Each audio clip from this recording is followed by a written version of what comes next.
Good morning, everyone, and welcome to another episode of Holy FaceTime. This morning is January the 9th, and we're still in the Octave of Epiphany. We're in the fourth day.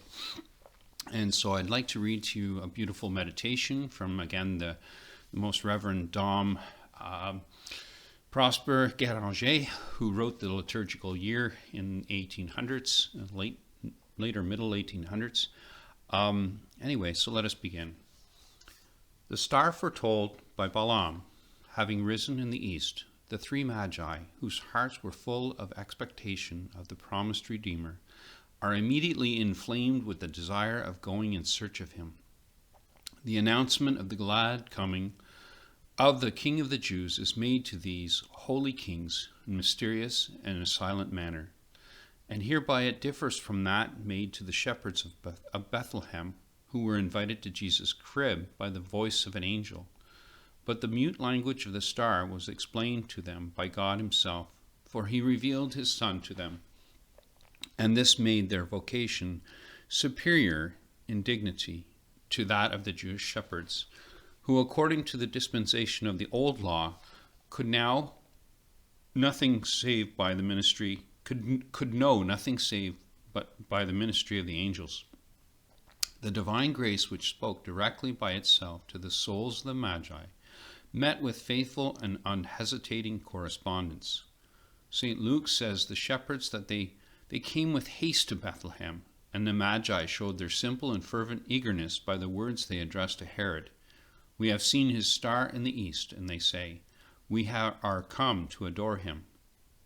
When Abraham received the command from God to go out of the land of Chaldea, which was the land of his fathers and his kindred, and to go into a strange country, he obeyed with such faithful promptitude as to merit the being made the father of all of them that believe.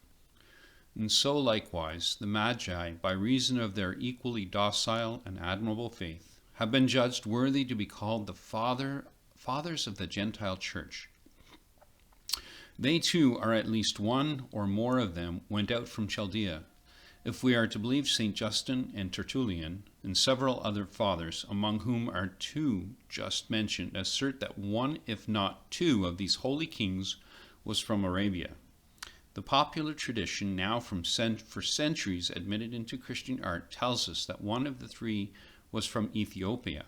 And certainly as regards this last opinion, we have David and other prophets telling us that the inhabitants of the banks of the Nile were objects of God's special mercy.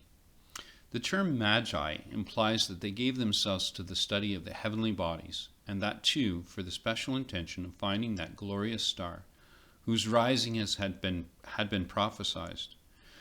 They were of the number of those Gentiles who, like the centurion Cornelius, feared God and had been not defiled by the worship of idols, and maintained, in spite of all the ignorance which surrounded them, the sacred traditions of religion that was practiced by Abraham and the patriarchs. The gospel does not say that they were kings, but the church applies to them those verses of the psalm where David speaks of the kings of Arabia and Saba, that should hereafter come to the Messiah, bringing their offerings of gold. The tradition of their being kings rests on the testimony of St. Hilary of Poitiers, of St. Jerome, of the Poet Juvencus, of St. Leo, and several others, and it would be impossible to controvert it by any well-grounded arguments. Of course, we are not supposed to suppose them to have been monarchs whose kingdoms were as great as those of Roman Empire, but we know that the scripture frequently applies this name of king to petty princesses and even to mere governors of provinces. The Magi, therefore, would be called kings if they exercised authority over a considerable number of people.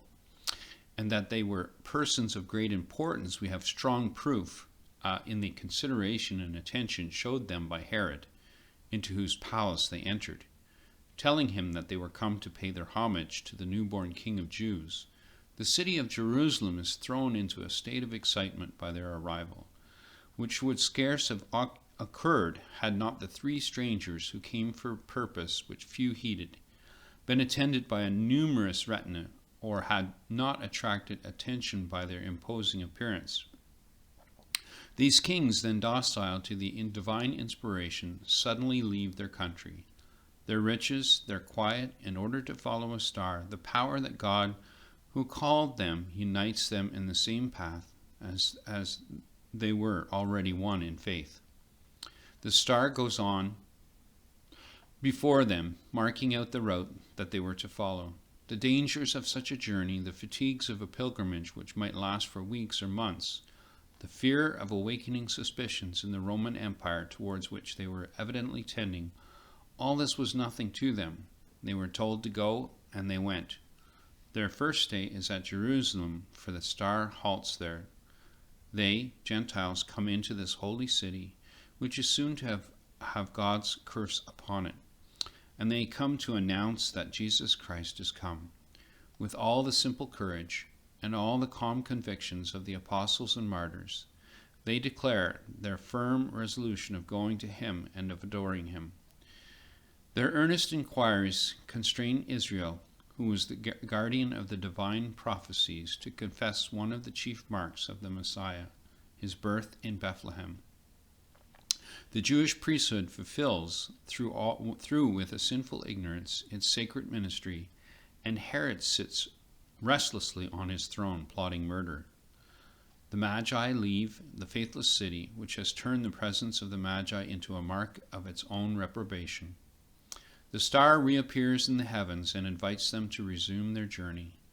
Yet a few hours and they will be at Bethlehem, at the feet of the King they are in search of. O dear Jesus, we also are following thee. We are walking in thy light. For thou hast said in the prophecy of thy beloved disciple, I am the bright star, I am the bright and morning star, the meteor that guides the Magi, but thy symbol, O divine star.